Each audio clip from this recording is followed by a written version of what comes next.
See on Rahnu Saar, hea näide liikuva pildi teostuse filigraansusest.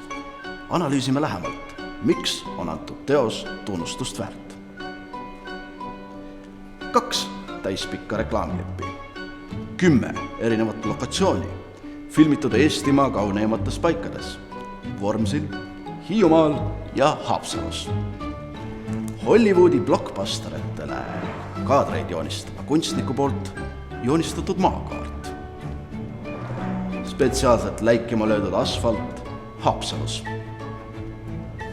128 erinevat kostüümi meestele, naistele, lastele ja loomadele. Erakordse filmimaagia abil minimaalseks kahandatud hobused. Vabariigi kõige kuumemad kaksikud. Ülitugevad kaskadörid, kes suutsid raiuda end otseses mõttes kivisse.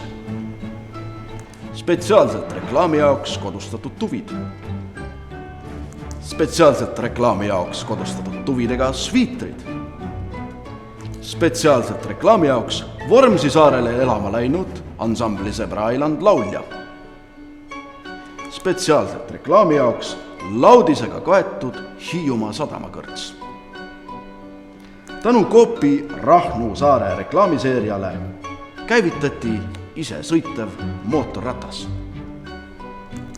Eesti innovatiivseimate arhitektide poolt uuenduslik lahendus Coopi turgkaupluse tarbeks.